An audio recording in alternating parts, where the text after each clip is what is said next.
El sentido del fallo que durante casi 11 horas leyó la juez Sandra Heredia, en el que declara al expresidente Uribe culpable en primera instancia de 2 delitos, fraude procesal y soborno en actuación penal, se convirtió en un hecho trascendental que marcó la historia de Colombia por convertir a Uribe en el primer expresidente condenado en la historia del país. Y aunque para muchas personas se le está condenando por algo mínimo en comparación con hechos que incluso en el mismo juicio afloraron en torno al paramilitarismo, la verdad es que es un triunfo monumental para la justicia colombiana, que en varios casos no se ha aplicado y más bien protege a los poderosos, a los influyentes y a criminales de alto perfil. Pero para efectos prácticos, la justicia requiere que el sistema funcione, pero quienes lo hacen funcionar son las personas que se desempeñan como abogados, fiscales, jueces, etc. Por lo anterior,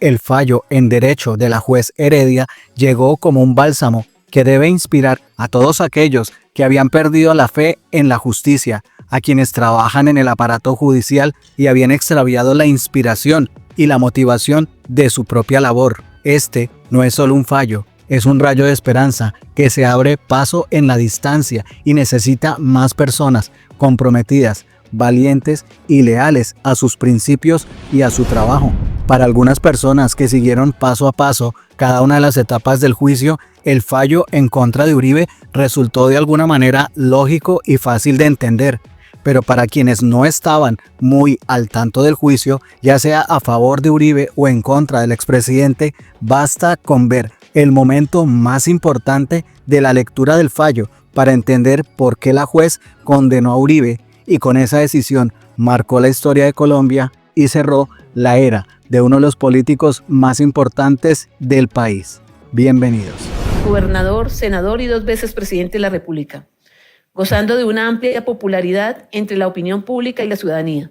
representado judicialmente por las firmas de abogados más destacadas del país, con tendencia a liderar y tomar el control de las situaciones, con fuerte presencia e influencia en su entorno. Mientras Cadena Ramírez era un abogado en ascenso, con grandes aspiraciones profesionales, que de sus intervenciones a través de llamadas telefónicas y la opinión de los mismos testigos como Hilda Yanet Niño Farfán y Héctor Romero Agudelo, era más elocuente en su autopromoción que en el ejercicio efectivo del derecho, al punto que la dama desestimó la posibilidad de encargarle su defensa en la primera entrevista, por advertir no cumplía con las calidades, lo que igual divisó Romero Agudelo, que tuvo que aclararle que en la reposición las autoridades verifican únicamente las pruebas que hubieran sido objeto de análisis en la providencia que se ataca con el recurso. Y esa misma apreciación le resaltó el señor defensor de sus alegatos de cierre, exaltando lo poco jurídico impropio que le resultaba el memorial radicado sin acreditar el derecho de postulación, con el poder que ya ostentaba. Que no fue anexo, además de la mistura entre las normas de la Ley 906 de 2004 y Ley 600 del 2000. Y el mismo procesado, dada su calidad de abogado, dijo que no era como los otros profesionales del derecho, porque sus locuciones distaban del lenguaje técnico propio del ejercicio profesional del derecho. Y así también se advierte de las interacciones telefónicas en donde consultaba con su profesor incluso el trámite elemental de un incidente de desacato, confundiendo las acciones de tutela con el trámite propio de la exigencia coercitiva, entre otras muchas falencias fácilmente aprehensibles por quienes ejercemos esta digna profesión. Pese a sus carencias intelectuales, se le presentó a Diego Javier Cadena Ramírez la expectativa de tener la oportunidad de escalar a una posición de poder y prestigio profesional frente al hombre más poderoso del país, lo que de entrada generó un vínculo de asimetría, marcada por una clara desigualdad jerárquica, en la que el subordinado debía acatar sin objeciones las directrices de su superior, haciéndolo presa fácil de cumplir sin importar las consecuencias que los designios del aquí procesado podrían generar, acudiendo a cualquier estrategia dentro o fuera de margen legal, que le garantizara poder seguir presentándose con el gran calificativo de ser el abogado de Uribe, a pesar de no contar con poder que acreditara formalmente su representación, ni ser reconocido como tal por el procesado, quien lo alude únicamente como la persona encargada de verificar cierta información que presuntamente le era transmitida. Situación que desde la psicología resultó abrasiva, más cuando en audiencia lo único que acotó es que, comillas, ha sido el mayor honor de mi vida ser abogado del presidente Álvaro Uribe Vélez. De otro lado tenemos el acusado, una persona con alta capacidad de decisión y firmeza ideológica, defensor acérrimo de sus convicciones, con una personalidad marcada por un fuerte liderazgo carismático, vertical y personalista, con tendencia a ejercer un control directo sobre su entorno, que no requiere estudios especializados para percibirlo, en la medida que fue fácilmente apreciable en su testimonio, incluso cuando, a pesar de ser su defensor quien dirigía el interrogatorio, pretendió imprimirle los temas por los cuales debía preguntarle, en el orden que él consideraba prudente. Líder que encontró un límite en sus abogados, prestigiosos juristas, cuya trayectoria ha sido marcada por notables resultados y dominio técnico, que a pesar del evidente aprecio, respeto, admiración y compromiso por el vínculo contractual, anteponen su sapienza y usanza con miras a la adecuada conducción de la defensa técnica, para que primen la formación jurídica, la experiencia y la prudencia profesional por sobre las decisiones impulsivas o subjetivas del procesado. En tanto se trata de garantizar la protección efectiva de sus derechos e intereses en el marco de la legalidad. En ese contexto, surgen las molestias del acusado con relación a la forma como se han llevado las causas en las que él hace parte, tal como se aprecia en la interceptación ID 2399833537 del 12 de marzo del 2018. Pero eso, comillas, pero eso no es capaz de manejarlo ni Jaime Granados, y también lo digo con tristeza, ni Jaime Lombana. Hombre, eso es mucho descuido. Vea lo que yo me he encontrado en la gobernación de Antioquia, en el archivo de lo que yo hice como gobernador. Imagínese, para no contarles sino una cosa, que tengo 93 denuncias contra paramilitares y guerrilla cuando yo era gobernador y me dejaban avanzar esos procesos como están avanzados. Ahí estoy sacando eso para mandarlo a la corte. Terrible, dice Cadena. Vos, increíble. Eso es desidia, hombre. Eso es negligencia. Entonces, por aquí viene el otro tema, cierra comillas. O como lo refirió Fabián Rojas durante el interrogatorio que le formuló la defensa técnica cuando, al exponerse la ID 2443-61306, correspondiente a una llamada del 21 de marzo del 2018, acotó que en el marco del incidente de desacato en una acción de tutela formulada por Daniel Coronel, que fue gestionado por la oficina del abogado Lombana, con apoyo del doctor Chávez, Uribe expresó la insatisfacción por el desempeño de las firmas de Granados y Lombana. De tal suerte se advierte la insatisfacción del procesado frente a las actuaciones que dentro del marco legal le adelantaban sus abogados, lo que lo llevó a contactarse con Diego Cadena, la persona que sin ejercer criterio propio aguardaba ser funcional a los propósitos ilegales que se proyectaban, porque como lo reseñó el acusado, por eso es que sirve usted, cierra comillas, sellando de esa manera el designio delictual al que se verían abocados determinado y determinador, durante todos los episodios que más adelante se estudiarán. En ese orden de ideas, si bien el criterio jurisprudencial dispone que el medio de inducción puede ser un mandato o una promesa remuneratoria, con este caso ocurre el lote prometido como honorario, cierra comillas. Lo cierto es que en el subjudice, lo que es cardinal en el vínculo de Cadena Ramírez con el aquí acusado es una conexión estructurada sobre la subordinación funcional y la codicia convergente entre ambos, desde dos orillas distintas. Persiguen fines personales, el uno conservar el poder, el otro alcanzarlo. A tal punto que el procesado, con el ánimo de confrontar a sus opositores, detractores, figuras de autoridad y aquellos que lo relacionaban con conductas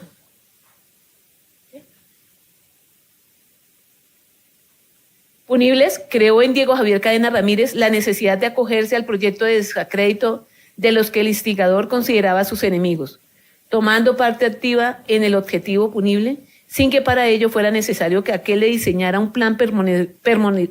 pormenorizado para ejecutarlo. Bastaba simplemente con indicarle, como lo hizo, el escenario en el que debía intervenir. El segundo elemento consiste en que el autor material debe cometer una conducta punible consumada o en grado de tentativa, puesto que si la conducta no alcanza al menos la fase de ejecución, no puede predicarse la responsabilidad penal del inductor. Frente a este elemento, ya hemos dado por acreditada a lo largo de las páginas las conductas punibles por las cuales se convocó a juicio en calidad de determinador al señor Álvaro Uribe Vélez, consistente en 3 sobornos de la actuación penal, cuyos sujetos pasivos corresponden a Juan Guillermo Monsalve Pineda, Carlos Enrique Vélez Ramírez y Eurídice Cortés Velasco, quienes recibieron ofertas primero y sumas dinerarias, 56.700.000 pesos, entre otras sumas, para que faltaran a la verdad. Del mismo modo, 2 delitos de fraude procesal ejecutados en virtud de los memoriales espurios radicados en la Corte Suprema de Justicia, previo a proferirse el auto inhibitorio el 16 de febrero del 2018, con el cual se profiriera apertura de instrucción en contra de Iván Cepeda Castro, y los posteriores a esa decisión que buscaban su revocatoria, de los cuales igualmente se acreditó su mendacidad, conducta materializada a través de los memoriales suscritos por Carlos Enrique Vélez Ramírez, Fauner José Barahona, John James Cárdenas Suárez, Eurídice Cortés Velasco, Juan Carlos Sierra Ramírez, Máximo Cuesta Valencia, Giovanni Alberto Cadavid Zapata y José Elmo José Mármol Torregrosa. Comportamientos de los cuales no queda duda que fueron cometidos por varios abogados particulares privados de la libertad que se unieron al designio criminal contribuyendo activamente con actos concretos que facilitaron la ejecución de las conductas punibles en las que se ubica Diego Javier Cadena Ramírez, quien fiel a su apellido se dedicó a encadenar personas, acciones y delitos, forjando un entramado delictivo en donde cada eslabón tenía un propósito asignado. Eso sí, con una consigna inquebrantable, resguardar la identidad del verdadero instigador, movidos no solo por el miedo, sino por una lealtad devocional, que los llevó a proteger al cerebro del plan criminal, incluso a costa de su propia responsabilidad penal. No en vano, cada uno de ellos se tiene conocimiento, han sido vinculados a procesos por estos mismos hechos. Y otros tantos, desconociendo el deber moral, constitucional y legal de decir la verdad, concurren a la majestad de la justicia, pretendiendo imponer su propio relato, en contravía del orden lógico de las cosas, emitiendo apreciaciones carentes de sustento probatorio, sentido común, incoherentes, tergiversadas, altamente contaminadas por sesgos, queriendo imponer a toda costa su verdad. En ese camino, aparte de cristalizar acciones tendientes a la materialización de los delitos, disfrazaron de honestidad sus dichos bajo el eslogan de, comillas, solo pedía que dijeran la verdad. Nosotros lo buscamos. Nos llegó una información importante que les generó la necesidad inclemente de buscar un abogado cercano al Señor. No lo conocían, solamente lo habían visto por televisión. Se declaran fervientes seguidores y conocieron del llamado a buscar testigos que lo defendieran de las infamias a través de redes sociales o de noticias. Ese afán por esconder la verdad generó en los testigos una distorsión de remembranzas, la presencia de una memoria selectiva sorprendentemente nítida respecto de hechos ocurridos hacía 7 años, pero contradictoriamente difusa en lo concerniente a acontecimientos recientes, aduciendo que no les despertaba interés, lo cual es acogido por la instancia. Estas inconsistencias, lo cual no es acogido por la instancia. Estas inconsistencias, más que un simple olvido individual, se erigen como un indicio de reconstrucción intencionada del relato en el marco de una estrategia común, que finalmente terminan por acreditar el engranaje urdido para esconder la verdad, testimonios planos que fueron ampliamente valorados tanto individual como conjuntamente, exponiendo en su momento las razones por las cuales en la sentencia se podrá determinar por qué no se le dio credibilidad. Frente al tercer elemento, es necesaria la existencia de un doble nexo de causalidad. De un lado, entre la acción del inductor y la decisión tomada por el autor, y de otro, entre esta decisión y la conducta efectiva realizada, de tal forma que se pueda predicar que la conducta punible del autor sea el resultado de la influencia psíquica del determinador. Para abordar este presupuesto es imperioso partir del propósito que acompañó al acusado, quien tiene muy arraigadas sus convicciones, las defiende con ahínco, que no se quebranta frente a las adversidades, reuniendo las características de un líder innato, lo que le ha permitido ocupar el cargo más importante en nuestra patria, quien para sostener su legado ha antagonizado a aquellos que no comparten o comulgan con sus firmes creencias, convirtiéndolos en enemigos, cuando realmente son discrepantes, o que por el ejercicio legal de sus funciones tuvieron que conocer de los procesos en los que bien fungía como denunciante o procesado. Tal es así, la figura de Iván Cepeda Castro se erige como su principal opositor, a quien señala tuvo tuvo noticias de él en los años 2008-2009 a través de un cónsul que le comentó había ido a Estados Unidos a cárceles con otros congresistas a visitar extraditados, lo que le sorprendió porque creía eran sus enemigos, considerando, comillas, que los enemigos de las vísperas son ahora sus contertulios, cierra comillas. Y recuerda una serie de acciones en su contra que lo llevaron a saber de él. Desde entonces han debatido en el Senado, nunca han conversado, tendría mucho que decir de lo que ha ocurrido con él. Como siendo presidente, lo llamaban de la Defensoría a notificarle había solicitado un carro en el que fue a merodear uno de sus predios. Sacó un libro sobre el ubérrimo tratando de sugerir vínculos con el paramilitarismo. Hizo campaña en el 2014 anunciando un debate en su contra, el que rechazaron en plenaria y lo revivió en la Comisión de Relaciones Exteriores por orden de voto de sus disidentes, el entonces presidente Santos, cuya amistad tilda de notoria, el que presidió Jimmy Chamorro, donde se enteró de los presuntos vínculos de este con el cartel de Cali y los ofrecimientos de beneficios en las cárceles. Agregó que en ese debate Cepeda Castro lo acusó de lo humano y lo divino. Lo vinculó con Pablo Escobar, lo acusó de participar en una junta de una empresa de Luis Carlos Molina, quien apareció como el financiador de los sicarios que asesinaron a Guillermo Cano. Debate que le dolió mucho y por esa época también se adelantaban diligencias judiciales con relación a la denuncia por él formulada durante los años 2012, 2013 y 2014, pero que solo se vino a resolver en el 2018, justo antes de las contiendas electorales.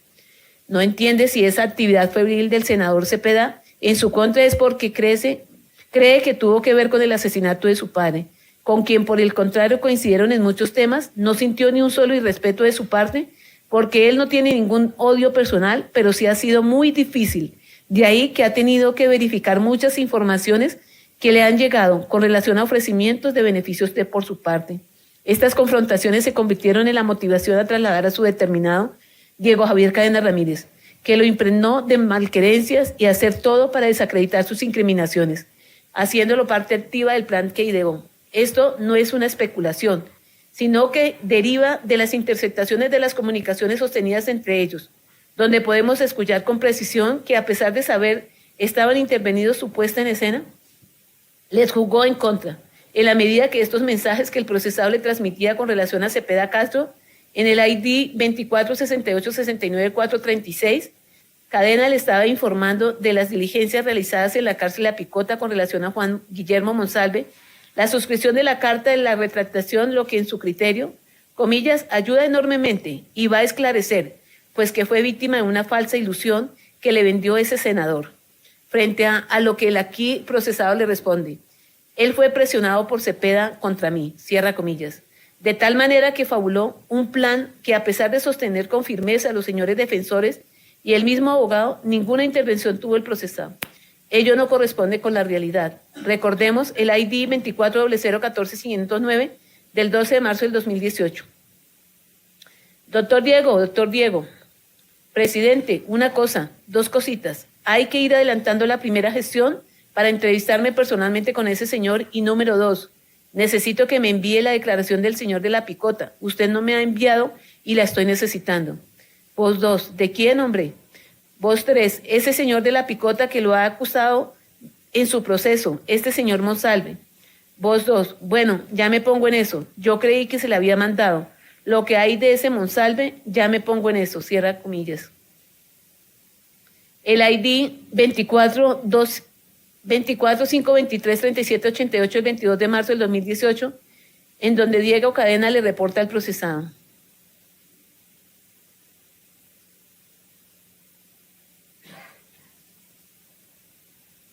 Presidente, buenas noches. Doctor Diego, ¿cómo va? Bien, presidente, me imagino que muy ocupado. Dándole, hombre, dándole bueno y mejorando, gracias a Dios. Presidente, este señor no ha recibido el recado del abogado. Ayúdeme con eso, por favor, que quiero tratar de al menos dejarlo listo desde esta semana. Logré hablar con Jaime Lombana hace media hora. ¿Qué dijo? Que iba a mirar eso. Yo le dije, le dije urgencia, lo voy a volver a llamar mañana.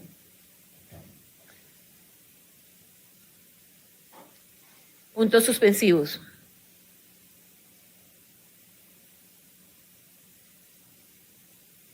Presidente, no, venga, le hago un recuento. Este tema de Lombana ya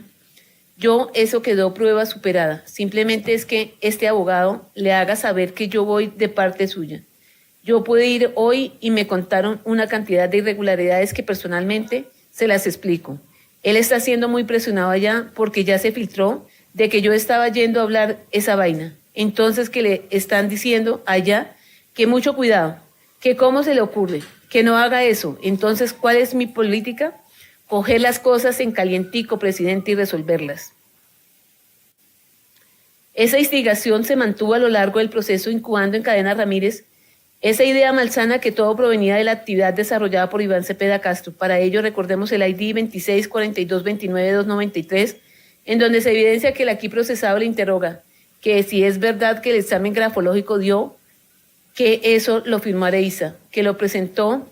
a Luis Alfredo Ramos hoy. Eso va para la corte en el caso de Luis Alfredo Ramos y en el caso mío, porque él, en la rectificación de Luis Alfredo, Areísa había dicho que Iván Cepeda le había ofrecido beneficios para que me acusara a mí. Entonces, como la corte dijo eso, que Areísa había negado eso, que ese papel no era de él, entonces con eso ayudó a que le dieran el eliminatorio a Cepeda y a que me compulsaran a mí. ¿Qué va a hacer la Corte ahora con ese peritazgo grafológico? Cierra comillas. Por eso, consciente de la actividad que había desarrollado, por instigación del procesado, Cadena le transmitía. ¿Qué va a hacer, presidente? Pues le puede inmediatamente iniciar un proceso a Cepeda, porque ese inhibitorio de él automáticamente se le cae y le arranca otro proceso. Inmediatamente, presidente, con esas declaraciones que viene, la que está pendiente por llegar, la de Carlos Vélez y la del video de la señora, vamos terminando. Ahí vamos reuniendo material probatorio. Esos sentimientos se extendieron hacia Juan Guillermo Monsalve Pineda, que a pesar de haber sido desde niño la persona que les prestó sus servicios en el predio de la familia, donde también laboraron sus padres y hermanos, su gran afrenta fue el haber ofrecido una entrevista al senador Iván Cepeda Castro. Por ello, al ser transmitida de manera clara e inequívoca, lo llevó a buscar múltiples espacios, declaraciones contrarias a la verdad, llegando a Cómbita, Boyacá, con el propósito de demeritar no solo a Iván Cepeda Castro, sino también a Mercedes Arroyave, a quien fugía de puente entre este y quienes solicitaban sus visitas, tal como se escucha en el ID 2991-65050. Y de paso también en contra de Pablo Hernán Sierra García, el otro entrevistado que a toda costa se extendió la campaña para demarcarlo como miembro del bloque metro de las Autodefensas Unidas de Colombia, incurriendo en contradicción de querer presentarlo como ofendido por no haber podido ser merecedor como firmante del proceso de paz en el gobierno del procesado, pero asimismo los escritos recolectados dan cuenta que no hacía parte integrante de esa organización, porque solo se dedicaba al hurto de combustible, del que abastecería ese mismo grupo delincuencial. Y así también lo recalcó en su testimonio al interior del juicio oral. Adicional, había rendido testimonio en el juzgado en Medellín, en el proceso contra su hermano Santiago, por información del Luis Restrepo supo que no se había desmovilizado, por tanto, durante su gobierno se comunicó con las autoridades para que lo capturaran, teniendo especial cuidado de no revelar el plan urdido para obtenerle la copia y retractación de testigos, en la medida que muy conscientes eran de que sus teléfonos estaban interceptados. No de otra forma se explica que en la conversación del 22 de marzo del 2018 el procesado le comente a Villegas Uribe que Monsalve no quería recibir a su abogado, entonces solicitaba su intervención para que le diera certeza que sí iba de su parte, cuando mucho tiempo atrás y de los chats aportados por Vicky Jaramillo, pudo tener conocimiento que esa reunión sí se había gestado, dama que realizaba el enlace entre Ricardo Nicolás, que recopilaba todos los reportes de Pardo H., en relación con las visitas a la picota y era la encargada de reportarlos al procesado. Tal como así,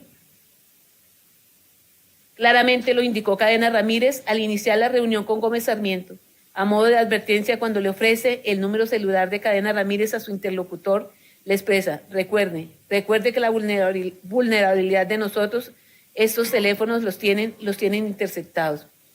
A su eterno rival, al que ya había logrado apocar con las retractaciones y misivas espurias obtenidas por su emisario, que terminaban afectando la honorabilidad de Iván Cepeda Castro en favor de sus intereses, se sumaron otros personajes del panorama nacional, con los que discrepaba política o ideológicamente, y que aprovechando el plan formulado decidió inmiscuir en la dinámica delictual maquinada por él y cristalizada por Diego Javier Cadena Ramírez y compañía. Entre ellos encontramos 3 personalidades de relevancia: Piedad Córdoba, Montealegre Linet, Iván Velázquez Gómez y Barceló Camacho. Claros pilares de oposición o que en el ejercicio de su deber funcional se constituyeron en antagonistas que debían ser borrados del mapa judicial o político.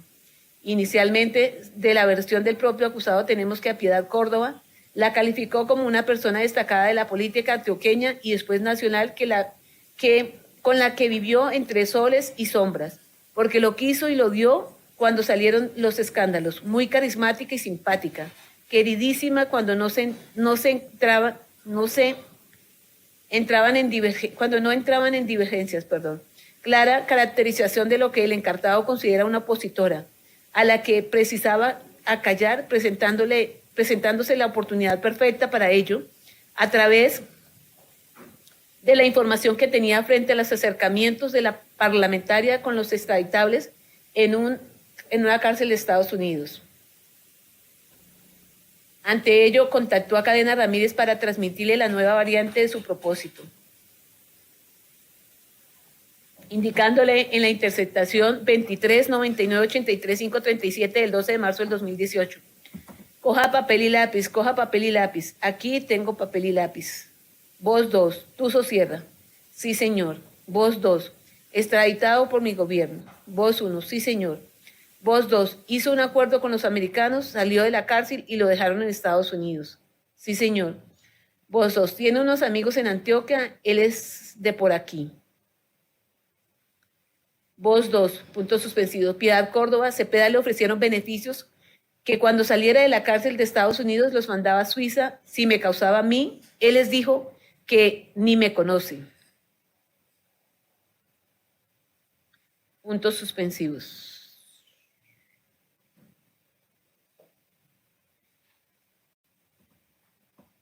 Sí, señor, le estoy escuchando. Entonces le dice, el Tuzo insinúa que Julio le iba a hacer una entrevista para decir eso antes de elecciones, pero que Julio le dijo que la hacía después de elecciones para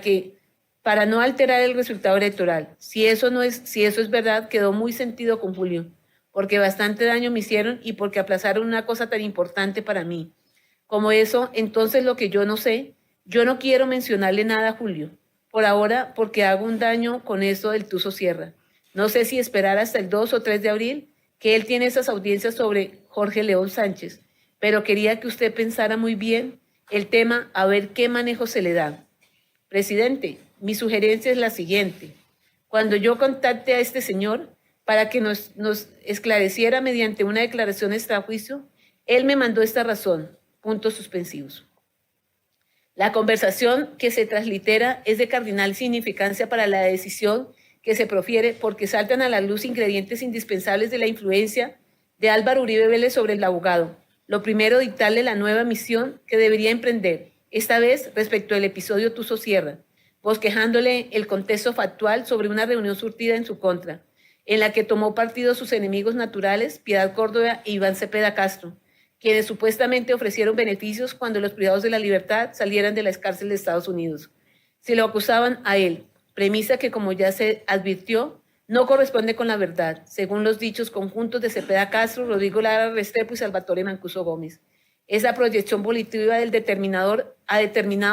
se exacerba si tenemos en cuenta que el acusado admite con vehemencia que sus abogados Jaime Granados Peña y Jaime Lombana Villalba no son capaces de obtener un video de la persona que soporta las incriminaciones en contra de los parlamentarios, pese a que era el mismo Uribe Vélez quien lo pedía. Ese hilo conductor es definitivo en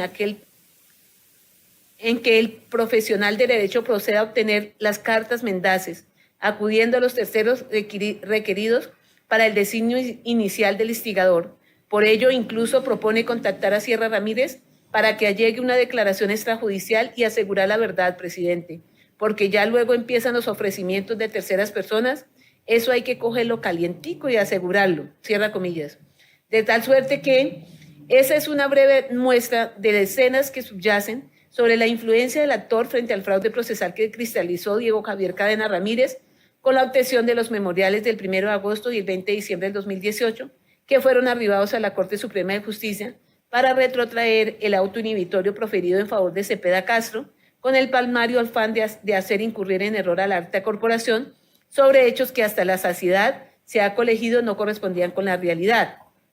Dentro de esa escala se ha validado el doble hecho de causalidad entre la acción del inductor en el evento de Tuzos Sierra al conducir a Diego Cadena hacia un cometido de venganza, la obtención de providencias judiciales contrarias a la ley que lo beneficiaran y afectaran a sus contrincantes políticos Iván Cepeda Castro y Piedad Córdoba. Injerencia energética que llevó al abogado a la decisión de delinquir incluso en contra de los principios que juró proteger como profesional del derecho. En ese entramado delictual que supuso el evento en Norteamérica y al apreciar los frutos obtenidos de fulminar la credibilidad de sus disidentes, concluyó que el insumo podría ser implementado en contra de sus otros opositores en una nueva misiva, ubicando nuevos actores destinatarios de las malcreencias del aquí acusado. Esta vez, embistiendo en primer momento en contra de Iván Velázquez Gómez, un colega con el que por décadas creyó los alejaba una posición y militancia contrapuesta del movimiento estudiantil de la Universidad de Antioquia, tal como lo develó en vista pública y que representaba la institucionalidad y el trabajo de la Administración de Justicia, sobre el que innumerables reparos ha fragado siempre a lo largo de su trayectoria, hecho que lo posicionó como uno de los objetivos a remover del camino, para erigir sobre su descrédito el supuesto entrampamiento que se surtía en su contra desde la Judicatura. Asimismo, a la Fiscalía General de la Nación, como parte de la rama judicial por mandato constitucional, el artículo 249 de la Carta Política, también fue alcanzada por ese ánimo revanchista, esta vez en los dirigentes del momento de los hechos, el fiscal y vicefiscal general, doctores Eduardo Montealegre Linet y Jorge Perdomo Torres, que como destinatarios de la embestida se les impuso ejercer sus roles desde la corrupción, ofreciendo 100 millones de pesos por obtener declaraciones que atentaran contra Uribe Vélez, cuando lo validado en sede de juicio oral es que los funcionarios no actuaron de manera contralegem y todas sus actividades se enmarcaron en las facultades que la ley les concedía. Ese proceder no se aprecia anómalo, pues la enemistad manifiesta entre Montealegre y Linet no solo fue advertida por los asistentes a la audiencia pública, sino abiertamente reconocida por el justiciable que, en su testimonio, evocó que su relación con el doctor Eduardo tuvo 3 etapas, una muy cercana, otra que no entendió durante la segunda parte de su periodo como fiscal general, cargada de matices políticos en contra de su partido, y la última, donde el funcionario permanece enrabiado con el actor. De ahí que es palpable que por el resentimiento se canalizara las intenciones ofensivas en una sola jugada que neutralizó a toda la cúpula enemiga.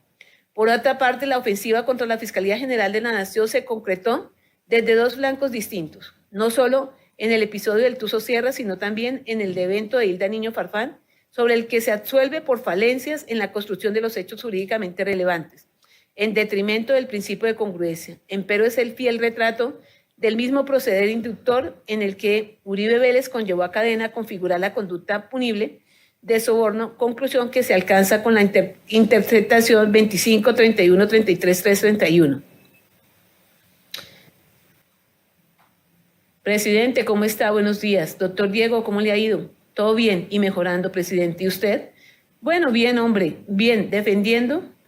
ayer las carreras para presentar esa respuesta en el Consejo de Estado, hombre. ¿Y ahí qué? ¿Qué ha pasado? No veas, es que hay un abogado tunjano boyacense. Estudió en la Universidad de Antioquia y me tiene afecto. Él fue representante por el Partido Conservador, siendo yo senador. Ayer se fue al Senado a decirme esto, que él tiene una familia en Boyacá y que por un problema una niña que era fiscal o jueza está en la cárcel del Buen Pastor, una niña Jenny, sí señor, y que ella quiere contar algo que supo muy grave contra mi hermano y contra mí. A quien mandáramos al Buen Pastor a hablar con ella. Regálame, deme un mensaje de texto, presidente. La información yo me la encargo del de trámite, cierra comillas, de tal suerte que la conversación evidencia que la información muy grave no solo se comunicaba, sino que sugiere la necesidad de actuar, generando una expectativa de ejecución como un mecanismo de inducción indirecta, propia de la determinación, no de otra manera. Cadena Ramírez hubiera tomado partido para recaudar los memoriales de Hilda Niño, asumiendo la responsabilidad de llevar a cabo la acción. En tanto, fueron esos móviles efectivos los que llevaron a Diego Cadena a adelantar un proceder en contra de la norma, acreditando el doble vínculo causal, de una parte la conducta del inductor y la decisión influenciada que adoptó el autor en el trasegar criminal. Quinto, en cuanto al cuarto elemento, esto es que el de inductor carezca del dominio del hecho, se hace referencia a que el autor material se encuentre en la posibilidad real de materializar, detener o interrumpir la acción típica. Es decir, el ejecutor es quien finalmente decide cómo, cuándo y dónde realizará la acción, mientras que el instigador hace un aporte esencial a la materialización del plan delictivo. Este no será tratado como partícipe, sino como coautor. Es fundamental tener en cuenta que, no obstante el poco manejo jurídico que tenía Diego Javier Cadena Ramírez frente a los intereses del procesado, era la persona que se encargaba de esos trabajos que sus abogados no hacían, como bien lo aceptó el doctor Lombana Villalba, que no gusta de ir a centros carcelarios. Entre tanto, Diego Javier inició todas esas labores, asintió a la picota a reunirse con Juan Guillermo Monsalve, al Palmira, donde se entrevistó y llegó a un acuerdo con Carlos Enrique Vélez. Luego fue a Cómbita, Boyacá, donde por intermedio de Ángela López recolectó escritos que lograron derruir lo vertido por Pablo Hernán Sierra García y Juan Guillermo Monsalve Pineda. Así también lo hizo con Eurídice Cortés Velasco y Juan Carlos Sierra Ramírez. Las actividades referidas no contaron con la participación directa del procesado, ni en la forma ni en el grado que las circunstancias exigían. En primer lugar, debido a que por la alta notoriedad pública de la que goza, le resultaba difícil involucrarse en tales conductas sin riesgo de ser descubierto, lo cual hubiera comprometido gravemente su imagen, dada la naturaleza reprochable de los hechos. Esa distancia operativa se evidencia incluso en el lenguaje empleado por quienes interactuaban con su presunto intermediario, Diego Cadena Ramírez, quien jamás lo mencionaba por su nombre propio, refiriéndose a él únicamente como el presidente. De igual forma, en las interceptaciones telefónicas es posible advertir que los intervinientes aludían al procesado mediante apelativos como el presidente, el ex, el viejo o su papá, su jefe, evitando identificarlo de manera explícita. La única excepción fue Carlos Enrique Vélez Ramírez, quien con mayor atrevimiento afirmaba que, comillas, la plata venía de Uribe, cierra comillas, y hasta la saciedad los señores defensores han promulgado que su prohijado nunca pidió mentir, que siempre exigió dijeran la verdad. Son circunstancias que no podía ser, porque como lo indica la jurisprudencia, ya no actuaría como partícipe, sino cambiaría coautoría. Por tanto, no requería ni siquiera trasladar a su determinado la forma en que debía obtener esos testimonios espurios, falaces, porque su único objetivo, como se revela, era acreditar ante el alto tribunal su especial teoría del caso, no otra diferente que los entrevistados eran mentirosos, que Iván Cepeda Castro había urdido un plan criminal en su contra, como también todos aquellos con quienes tenía diferencias, tanto políticas, ideológicas, como por el rol que cumplían, intención de cometer una conducta que no nació, como también se quiso hacer creer, de Diego Javier Cadena Ramírez, y que fue quien buscó al procesado, porque no es gratuito que todos aquellos contra los que se enfiló al ataque correspondan precisamente a quienes siempre ha considerado sus adversarios, sentimientos que no alberga Diego Javier Cadena, quien incluso ofrecía entrevistas al periodista que no está dentro de los amigos del procesado. Tampoco puede considerarse legítima que esas verificaciones que dice encargó a Diego Javier Cadena Ramírez se enmarquen dentro de su estrategia en pro de su derecho a defensa, porque no se niega, es una prerrogativa que le asiste en su calidad de acusado, no obstante debe ejercerlas por las líneas legales, teniendo un límite en los derechos ajenos. De lo contrario, sería tanto como aceptar que, como su interrogatorio lo rinde exento de la gravedad del juramento, comillas, la Corte ha dicho que la prerrogativa de no autoincriminación no presupone el derecho a mentir, toda vez que si el Estado, como titular de la carga de la prueba, le compete verificar o desvirtuar las manifestaciones que en la indagatoria hace el procesado, cuando ocurre lo último debido a que la diligencia de descargos, como ya se dijo, no es solo medio de defensa, sino la prueba, se consolidan efectos en el operador judicial. Puede extraer por medio del tamiz de la práctica probatoria, aunque resulten perjudiciales a los intereses del procesado. Luego nada se opone a que cuando se compruebe que sus manifestaciones fueron contrarias a la verdad, se edifiquen a través de las mismas las correspondientes inferencias, cuya fiabilidad e incidencia en la respectiva situación jurídica estará determinada por el grado de armonía y convergencia que tengan en relación con los medios probatorios, cierra comillas. Baste concluir sobre este presupuesto que resultaba apenas lógico, coherente, que los sujetos pasivos de las conductas delictivas investigadas, así como los eslabones que en su camino utilizó, no pudieran confirmar o aducir que Álvaro Uribe Vélez les ofreció dinero, dádivas o utilidades a cambio de mutar su versión, elaborar documentos falaces, conseguir nuevas piezas en el engranaje delictual, porque de haber procedido de esa manera, su título de imputación hubiera variado de participación a coautoría. Asimismo, ninguna injerencia del conducto adoptado por Diego Cadena para consumar el pedido de su determinador desdice de la responsabilidad predicada del procesado, toda vez que el rema de la figura de participación lo extenera de las actividades concretas desplegadas para efectuar el comportamiento contra ley. Por tanto, no era necesario que conociera con anticipación a través de qué medios se iban a obtener estos testimonios falsos, si era de manera coercitiva, remunerada o sin ningún tipo de presiones,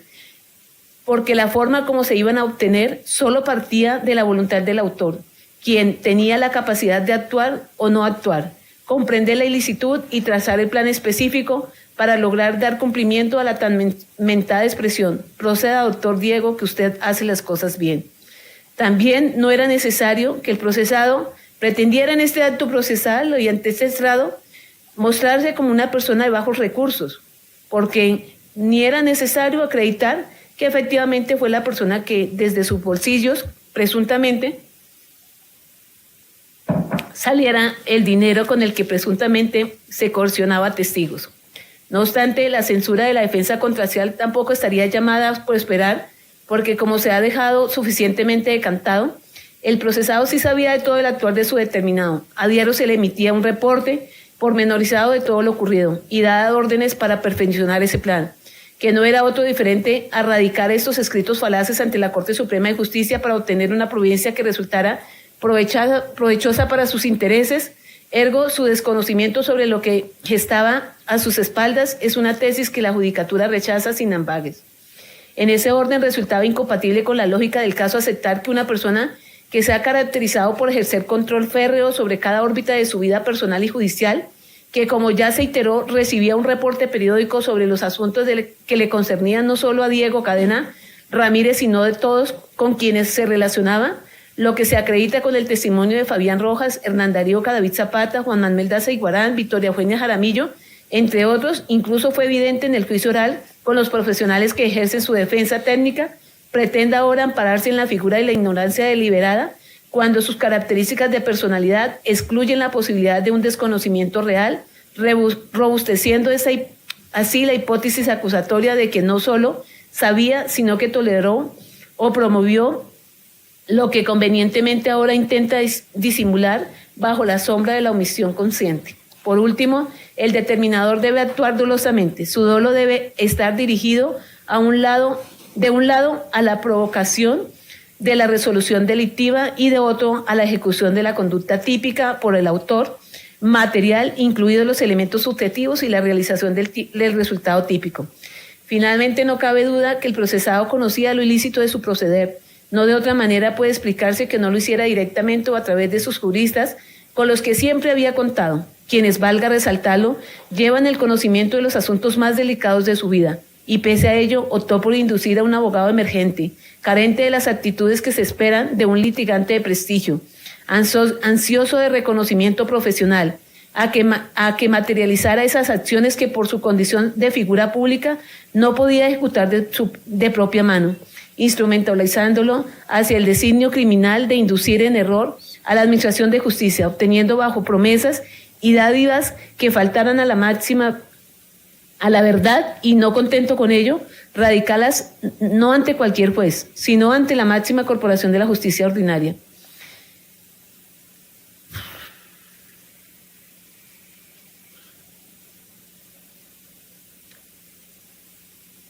A modo de colofón, se ha evidenciado que aquel que se presentó como víctima de un elaborado complot presuntamente orquestado por Iván Cepeda Castro, Juan Guillermo Monsalve Pineda, Pablo Hernán Sierra García, Carlos Enrique Vélez Ramírez, Iván Velázquez Gómez, Eduardo Montelegre Linet, Jorge Perdomo Torres, José Luis Barceló Camacho, César Augusto Reyes, Piedades Neda Córdoba Ruiz, a través de la manipulación de testigos, ofrecimientos indebidos y construcción de relatos falsos, en un giro probatorio terminó develando el verdadero arquitecto de esa misma estrategia que se denunció, una maniobra que a la inversa atribuyó a sus contradictores cuando él mismo la ejecutaba desde las sombras en una suerte de espejo distorsionado, donde el victimario se disfrazaba de víctima. Así las cosas, se concluye, se ha acreditado más allá de duda razonable que Álvaro Uribe Vélez determinó dolosamente a Diego Javier Cadena Ramírez en la ejecución de los delitos de soborno en actuación penal en concurso homogéneo y fraude procesal en concurso homogéneo.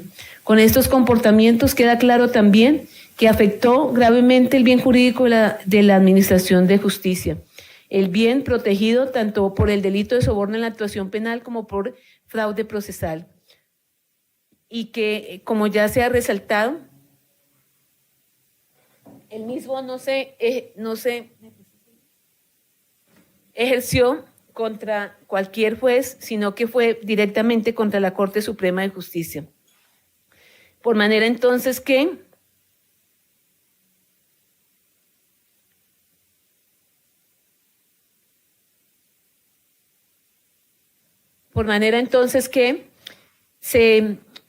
con esa incursión en esas conductas punibles, repítese, se afectó el bien jurídico de la recta e impartición administración de justicia, comportamientos de los cuales obviamente el señor Álvaro Uribe Vélez sabía lo ilícito de su actuar. No obstante, y en su condición de máxima autoridad que tuvo el honor de regir los destinos de nuestro país, pues incurrió en estos comportamientos que de esa manera pues ha mandado también un mensaje a la sociedad muy negativo para las futuras generaciones que ven en estas conductas pues el comportamiento que una persona de los connotables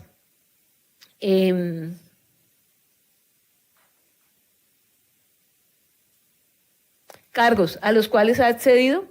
pues también, repítese, no es un buen ejemplo. En esas circunstancias, pues no queda otra alternativa diferente a la instancia concluir que la Fiscalía General de la Nación ha acreditado la existencia de la conducta punible y la participación en calidad de determinador del señor Álvaro Uribe Vélez en las conductas punibles de fraude procesal en concurso homogéneo respecto de los comportamientos a los cuales se ha hecho referencia, en los que se incurrió previamente a emitirse el auto inhibitorio del 16 de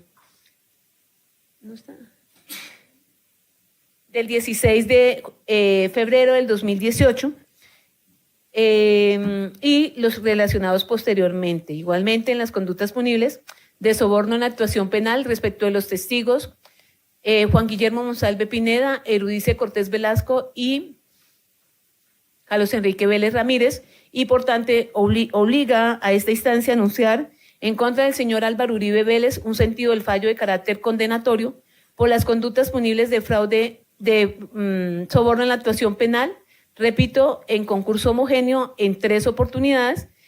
y en concurso heterogéneo en relación con el fraude procesal también respecto de los actos ejecutados previo a la emisión del auto inhibitorio y posterior, realizado también a través de varios actos en los que presuntamente se pretendía, hacer incurrir a la Corte Suprema de Justicia. Así también se anuncia un sentido del fallo absolutorio en relación con el delito de soborno respecto del evento de Hilda Niño Farfán. Ahora se dice el artículo 450 que el juez al momento de anunciar el sentido del fallo debe pronunciarse en relación con los mecanismos sustitutivos o la privación de la libertad. En virtud del artículo 450 de la Ley 906 de 2004, corresponde al juez de conocimiento, al momento de anunciar el sentido del fallo, ordenar la detención del acusado declarado culpable que se halle en libertad, cuando ello resulte necesario. No obstante, tal facultad también puede ser diferida hasta el proferimiento de la sentencia, sin que haya operado la ejecutoria del fallo de responsabilidad, tal como la Corte Suprema de Justicia lo ha sostenido recientemente, comillas. Además, la Corte Suprema de Justicia en su jurisprudencia ha indicado que el hecho de que la orden de captura no se haya anunciado al momento de pronunciarse el fallo no impide que dicha orden sea emitida en la sentencia cuando la condena sea por pena privativa de la libertad y no se concedan subrogados penales. Así lo estableció en varias sentencias en las que reafirma que la ejecución de la pena y las órdenes relacionadas con ella deben ser cumplidas sin dilación para garantizar la efectividad de la sentencia condenatoria. Se ha subrayado que, si el juez no ordena la captura de inmediato, esa debe ser dispuesta por el Tribunal de Apelación sin que el recurso suspensivo pueda afectar el inicio de la ejecución de la pena. Por mandato del anterior precepto, se hace necesario que los jueces observen que, en los términos de la Ley 906 de 2004, la ejecución de la sentencia y las órdenes que en ella se impartan, especialmente cuando se condena a un procesado a pena privativa de la libertad y se le nieguen subrogados o penas sustitutivas, resulta imperativo que la privación de la libertad se ordene en el mismo momento en que se anuncia el sentido del fallo. Dicho en otras palabras, cuando un acusado en contra de quien se anuncia un fallo de condena que conlleva la imposición de una pena privativa de la libertad cuya ejecución no tiene que ser suspendida, los jueces deben cumplir la regla general consistente en disponer su captura inmediata, para que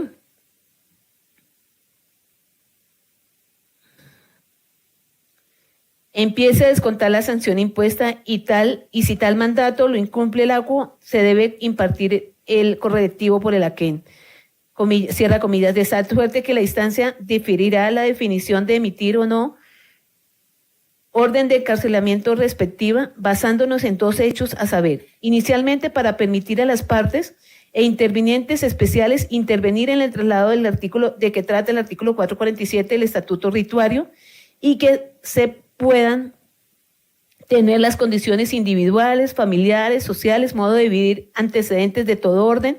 del señor Álvaro Uribe Vélez. Asimismo, la probable determinación de la pena aplicable y la concesión de subrogados, porque tal como lo ha decantado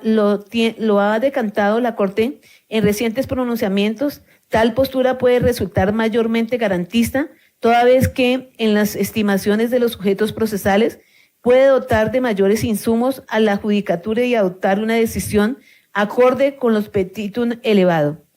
Así se ha pronunciado la Corte Suprema de Justicia en la SU 220 del 2024. Además, de otro lado, el segundo aspecto a evaluar es que por las conductas por las que se profiere condena contra Uribe Vélez, esto es, soborno en la actuación penal y fraude procesal, cuya punición parte de un monto superior a 4 años e inferior a 8, en tanto el acusado, indistintamente de la pena que se impondrá, se hace merecedor de la prisión domiciliaria como sustitutiva de la pena de prisión, acogiendo la pacífica postura del alto cuerpo colegiado que sobre el particular ha establecido. Tal razonamiento, comillas, no sobra precisarlo. Consulta la posición pacífica de esta sala, plasmada en el auto AP 3498 del 2023, en el que se reiteró lo expuesto en la SP 3050 del 27 de julio del 2021, radicado 58743. En realidad, la interpretación sí parte de un error, porque dicha norma, el artículo 38B del Código Penal, prevé que el referente para establecer si se cumple el presupuesto objetivo del sustituto penal no es el monto de la pena efectivamente impuesta, sino el de la prevista legalmente. La postura de la censora deviene entonces de una incorrecta intelección del citado canon, porque considera que para otorgar la prisión domiciliaria resulta suficiente que la pena infligida en la sentencia no supere los 8 años de prisión. Sin embargo, la citada disposición no demanda tal postulado y, por el contrario, es clara al sostener que el guarismo a analizar es la pena mínima fijada en la ley para el delito por el cual se da la declaratoria de responsabilidad, es decir, resulta irrelevante el monto de la sanción privativa de la libertad, individualizado o finalmente impuesto, cierra comillas. Así las cosas, entonces, anunciado el sentido del fallo, señora fiscal, tiene usted el uso de la palabra para que se pronuncie en relación con las circunstancias a tener en cuenta al momento de dosificar la pena y conceder los mecanismos sustitutivos de la pena privativa de la libertad, conforme al artículo 447. Gracias por hacer parte de la comunidad Magenta Radio. Si te gustó el video, por favor compártelo, comenta y por supuesto darle like. Nos vemos en el siguiente video.